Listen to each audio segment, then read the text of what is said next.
dipersiapkan anaknya, dipersiapkan orang tuanya,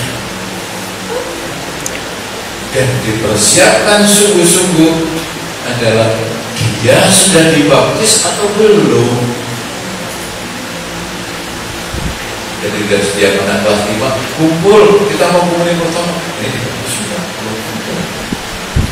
ini. Jadi dipersiapkan paling tidak 3 bulan dengan pelajaran yang efektif. Komuni pertama untuk anak-anak adalah suatu anugerah dalam keluarga, maka persiapannya menyangkut dalam kaitannya bapak ibunya. Jadi itu.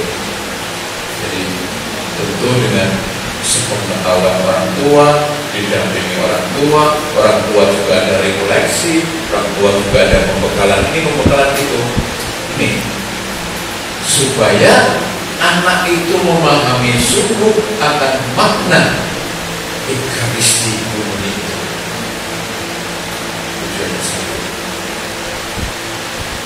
Yang kedua, komuni pertama orang dewasa.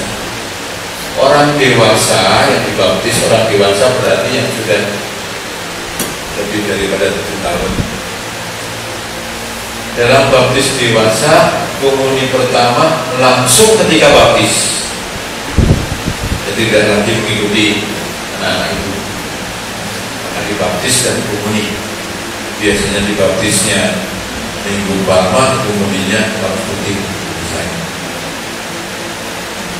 Pelayanan komuni orang sakit, nah ini menyangkut diakon dan juga termasuk kewajiban. Siapa orang-orang sakit yang boleh menerima komuni?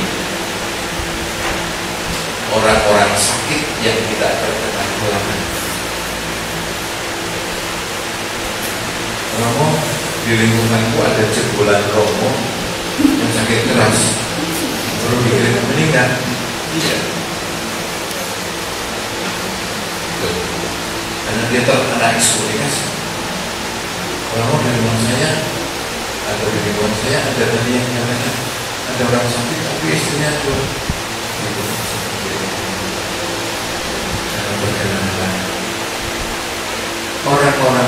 orang-orang sakit yang tidak terkena halangan yang diperbolehkan menerima komuni di rumahnya. Biasanya diatur di bulan diakon, kemudian romo situasinya ini, orangnya ini, masalahnya demikian, mau menerima komuni.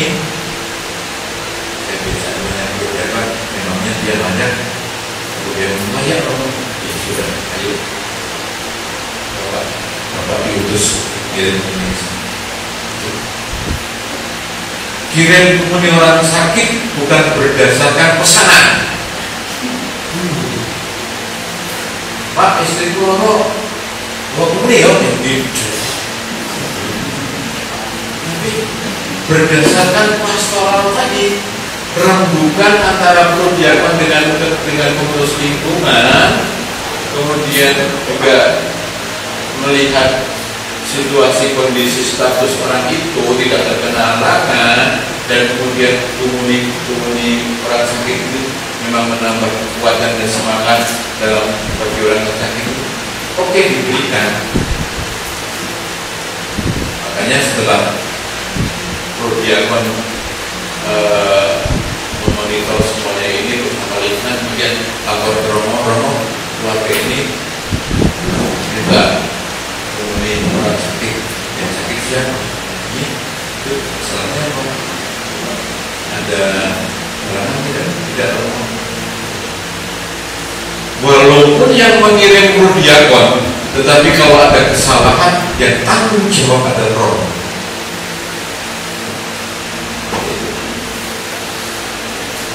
Jadi ketika Romo mengatakan tidak boleh, maka juga prodiakon tidak akan menerima komuni.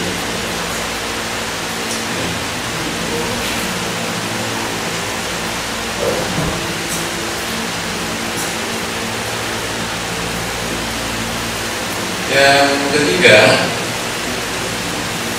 Ini ke-7 sakramen kita ya. Ada sakramen permandian, komuni, tobat, penguatan, perkawinan, orang sakit. Satu lagi apa? Oh yang banget. Kita sudah nomor 2. Sekarang sakramen pelayanan, sakramen tobat. Sakramen tobat itu untuk siapa? Untuk orang-orang Katolik yang tidak mempunyai halangan berat.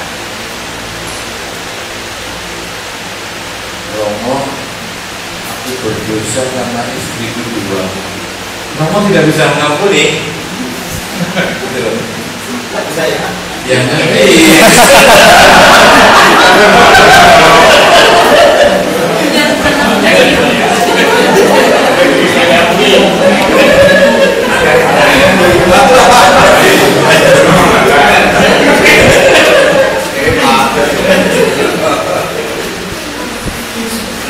Di dalam bacaan hari ini, bacaan pertama kalau tidak salah, berarti itu kan antara kita dan Tuhan ya.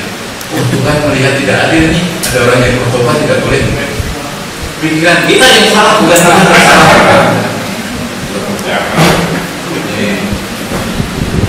Jadi orang yang bertobat adalah dosa-dosa yang memang seorang Romo itu punya hak tertentu. Misalnya orang yang bercerai, Romo tidak punya hak.